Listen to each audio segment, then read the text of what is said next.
So in this segment, I just want to talk about Labour just being really bad in interviews, and it's not just Starmer, who is not the best speaker, despite the one pushing oratory skills within schools. Maybe he needs to take some himself, but it's a few of them. And I watched these interview clips and I cringed, and so now you're going to cringing with Big Match Studios. So let's play this clip.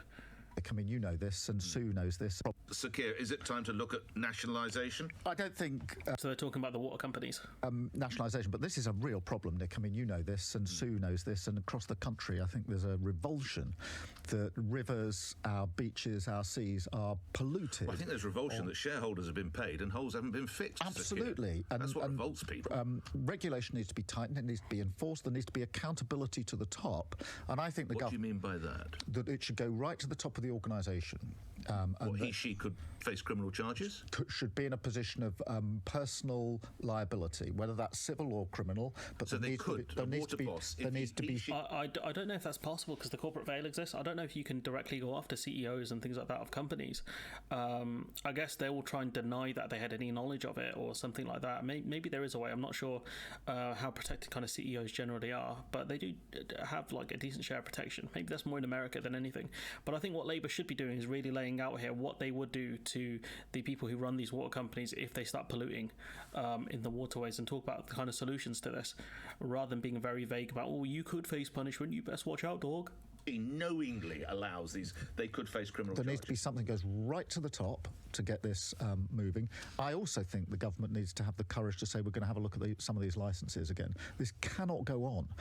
So they should be stripped of their licences?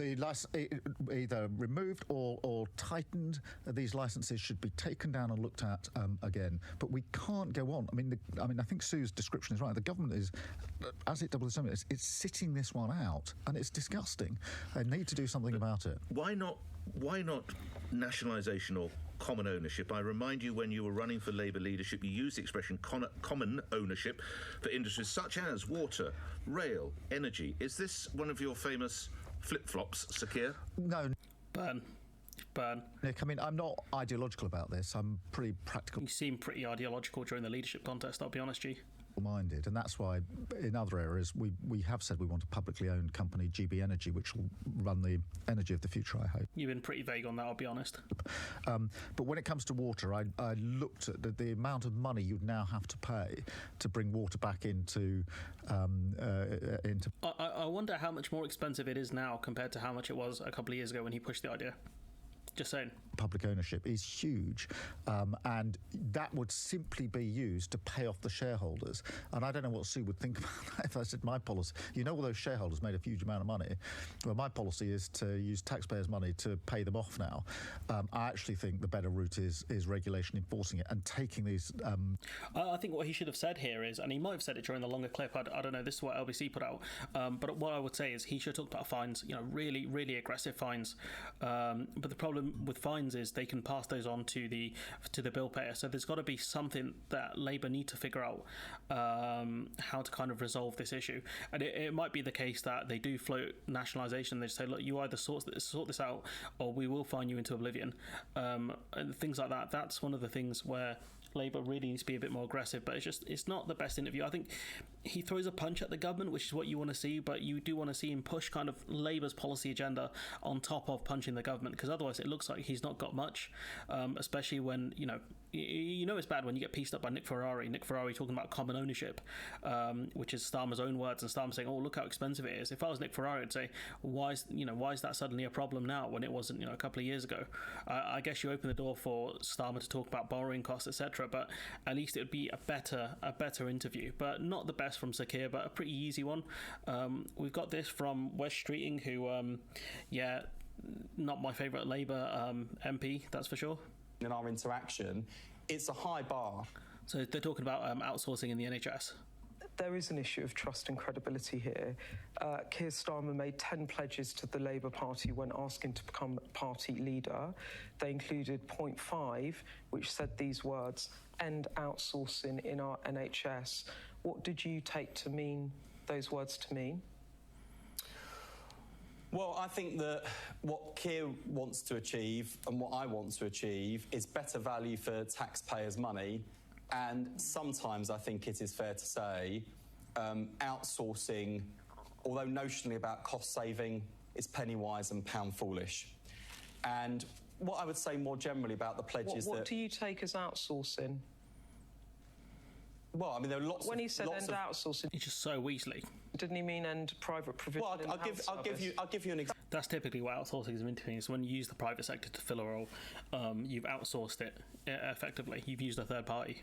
That's what I'll give you an example. Is that what that's what it was read as, isn't it? Well, I don't think it said that. I'll just say one more. He did say that end outsourcing, but he's trying to change the definition of it, and I think Beth Rigby's done a good job of at least trying to nail him down, saying, well, what do you describe as outsourcing? It makes it harder for him to weasel out of it. There's a couple of more clips from him.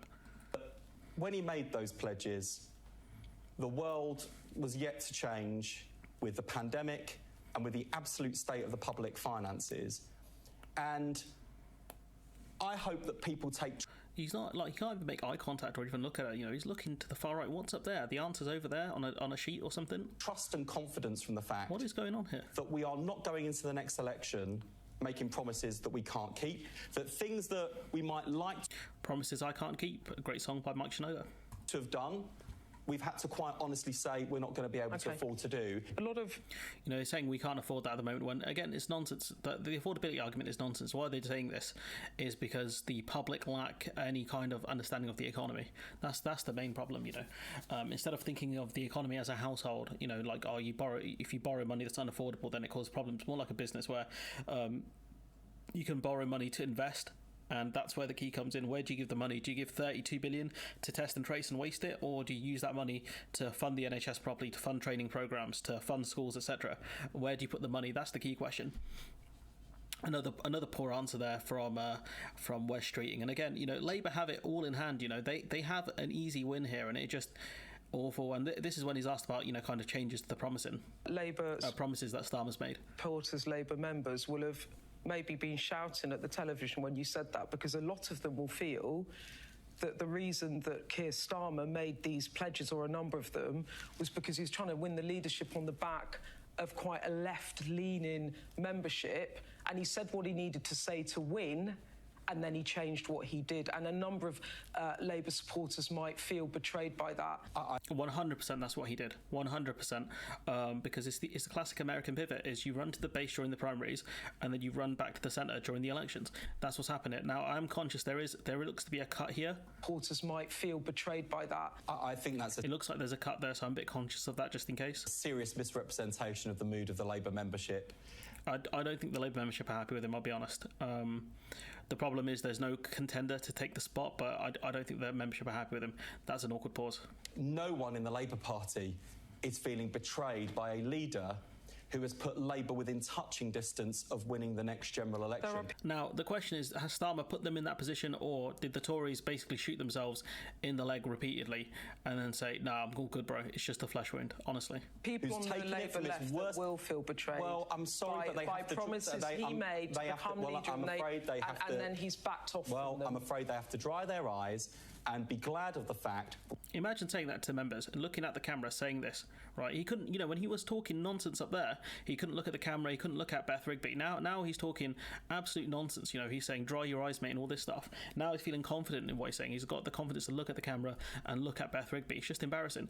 Imagine telling Labour membership, right, the people who pay the Labour Party, pay membership fees, saying, dry your eyes, what Keir's doing is the right thing. It's just nonsense. We might finally, after 13 years... Look at the confidence he's got there. When he was talking earlier about the outsourcing stuff, couldn't even look at her. Let's go back to this. He's looking everywhere else. Was it this one? He's staring into space. Don't know what the hell's going on with bro. Maybe I debunked myself a bit there, but I'm sure there was a point where he was just looking off on the right, trying to find answers. But it's just nonsense. And this is there's two of Rain I wanted to discuss. I'm just conscious of time. How long are we going? It's going to be a long one. Well, happens. This is about the anti-protest bills, which James O'Brien famously face planted on, and I remember covering it. So let's have a listen to this. Cultural issue that comes from the top. Why aren't you going to get rid of it? And the cultural issue of this government is very draconian and is about taking people's rights away. Well, our culture in the Labour Party government will be somewhat different to that. People should be able to go about their... It's just vibes, I saw No Justice talking about it recently. What's the difference between the Labour and the Tory party? It's just vibes, and Labour will make you feel better without doing anything. They won't be as kind of authoritarian, as culture warish as the Tories. It's just, this is painful. A daily business, but also people should also have the right to protest in this country, as they always have. Why are you going to get rid of it? Because it's not a question of whether we'll get rid of it or not. The cultural change. There will be no cultural change. Do you think you can culturally change the Met Police, the institutionally racist and sexist Met Police, the Met Police that do help with police operations to help protect MPs? You think you're changing them? Really? And also, in terms of our priorities, the first King's Bill will have the stuff on... The first King's Bill. And the future of work. It will make sure that we have rights for people and that we support people in getting through the cost of living crisis. There's a lot of things to do immediately, but the one thing that we won't be doing is acting like Suella Braverman and their government, who have been taking civil rights away and pushing a culture of restricting people. And again, what's she looking at? O'Brien's on the other side of her, I think. I have no idea what the hell's going on with Labour MPs. It's being told to focus on a specific point so their eyes don't look shifty. But what's going to happen in the second King's Bill or the third? It's just nonsense. This is just, we'll get through year one and then what are we going to do? Coast for the next 4 years? Madness. And demonising people for exercising our hard-fought rights. It's like a weapon, Angela, and it's all very well. I think what you're saying is, don't worry, because we won't use that weapon. But the weapon will still be there, and if you do get into power, then a day will dawn when you're no longer in power and someone else will come in. And we will look at... And that's a great argument to use, but the problem is you've given that weapon to the Met Police, who, again, don't care. You've given the weapon to someone else. You're giving a 6-shooter to someone else saying, oh yeah, they're not going to use it, it's fine. It's maddening, absolutely maddening. And if you want real life examples of this, the amount of powers that Barack Obama inherited from George Bush, to spy on citizens, he used those powers, but he didn't get rid of them, and he enabled someone like Donald Trump to have those powers over people. And had Trump wanted to, he could have done a lot more damage than he did with those sorts of spy powers, those authoritarian powers that were given to him. And that's the problem here. If Labour lose after 5 years or even 10 years, right, and they don't get rid of these bills or these laws, it's going to be an absolute nightmare. The power to legislate to remove that weapon. And we will You can look at them now, G. No one's stopping you from looking at them now. Are you busy now? Are you doing something now? Honestly, you can have a look at these laws right now and say, these are the bits we're looking at changing. We will look at that, but I'm saying that our priority in the next coming Labour government has to be about tackling the cost of living crisis and about giving people proper standards in work and reversing the attacks on our NHS and our public services that we've seen from the Conservatives, and our culture around people's rights and... Painful, absolutely painful. That one hurt. It's just so stupid. I think O'Brien needs to really be better on his interviews. I think if he said, you do all this year one, what are you going to do year 2 and year 3? That's what I'd be asking. In your first King's Bill, fine, whatever. You're not going to be able to deal with this bill because you either think you have too much to do or you just don't have you're just too inept to get rid of these laws. Fine, first year, whatever. Second year, third year, what are you going to do? Fourth year? 5th year, you got to prepare for election, fine. 4th year, you could do it. 3rd? Nonsense. Obviously, O'Brien... I have to say, I'm a little bit disappointed in Keir Starmer not saying he's going to overturn this latest bit of legislation. No, that's unfortunately a misapprehension. I think that was I think it was a misapprehension. Maybe you're misapprehending what she's saying here, mate. We go to what's her name? Bridget something, I think her name is. This is painful as well. This might be the worst one of the lot, I'll be honest. There's a windfall tax if the audio is not the best here. I apologise. Banks don't play ball on savings rates. What do you think? I think they should drop a windfall tax on them anyways. They're making unexpected profits out of the hands of mortgage payers and even renters to an extent. If you think about landlords, there should absolutely be a windfall tax. But we're going to faceplant. No, I think that they should just be getting on a... Also, MPs were given 10 grand or something like that to fix their audio setups, right? And I appreciate she might not be at home, but surely you could afford some earphones or something to do this interview. Genuinely, it's just shocking. Making sure they pass that on to savers. I think there is agreement right across the board. That's what needs to happen, and it's time for action. And I'm sure, at some point there was agreement for companies to not dump water, pollutants in the waterways. But, there's a reason why laws exist. It's to punish people who don't follow, the kind of norms and things like that. But we're going to hear the absolute genius argument of, well, we're just going to have a word with them and they should fix up. Okay, so windfall tax though or not? No, we've set out plans around how we would have a windfall tax in the oil and gas companies. We've got no further plans of anything of that description. I do just think it's a case of the banks taking action and making sure they're passing on those interest rates to savers. It's incredibly important. When mortgage rates go up, they're all too keen to pass that on where it comes to the interest rate, but not for savers. And I think that's a fundamental issue that really does need addressing. And I would say there was... So you're going to pass legislation to that effect to make sure it's passed on to savers? Agreement across Parliament that needs to happen. So you can get cross-party consensus on the issue? But the government really need to put them under pressure to do it. So what would you do to make them do it then if you were in power? Get ready. I think there is a lot the government can do where it comes to the regulator, but also the levers that they have and getting the banks in, telling them what... Which regulator meant to deal with this? The Prudential Regulatory Authority? I don't know which regulator is meant to deal with this stuff. Expected of them, what we would expect for them to be doing and putting that pressure on. And, I think it is important that happens. As I say, I think there is widespread agreement that needs to be the case. And we back the government up on measures to make that happen. So what you're saying, appealing to their better nature, do you think they've got one? Burn, honestly. Yeah, I think the regulator has a role to play. What do the regulators have been garbage in the UK for about over a decade, arguably since the Tories underfunded them. What are the Environmental Protection Agency doing to protect the environment from raw sewage dumping? It's nuts. What are Ofgem doing to protect people from paying ridiculous amounts for gas and energy, gas and electricity? Nothing. Honestly, this is nuts, saying, oh yeah, we'll let the regulator do it. Literally, there's no difference. They're saying we're not going to do anything. Just like the Tories are now. They're not doing anything. It's just nuts. Surely, this is what's pissing me off with Labour. Surely you say, this is where we're going to be different. We're not going to pull them into a room and say, what you're doing is not on. We're going to pass legislation to the effect of, if interest rates go up and you put mortgage rates up, you have to put savings rates up. As well, and maybe you can put the two together. I don't know, but this is just silly. This is silly. You can appeal to the bank's better nature. The banks are the heart, kind of the heart of capitalism. They don't have better nature. They will foreclose on you. They can push all this pride stuff all they want, all this inclusivity stuff. You miss your repayments, they will take your house. They will make you homeless. That's what banks do. They don't have heart. Let's be honest now. It's a business to the highest level. Is they borrow money cheap, they will give you the money at a more expensive rate. If you do not pay it back, they will take your stuff. It's just nuts. Honestly, what the hell is going on with Labour? This is definitely the worst interview. I just want to talk about this last one from Rayner, where she says she's not convinced on PR. Back PR. Would you vote for it at conference? Would you be supportive of a proposal for proportional representation? I've said quite categorically, my personal view on it is I've yet to be convinced, and I've just outlined the reasons why. Because and I know that people will... what are the Tories then? What are the Tory party right now? Shout from each side of that debate, and they feel quite passionate about it. But I'm in the middle. I'm above the fray. I'm like Bill Clinton. I'm above all this left and right nonsense. I'm here in the middle.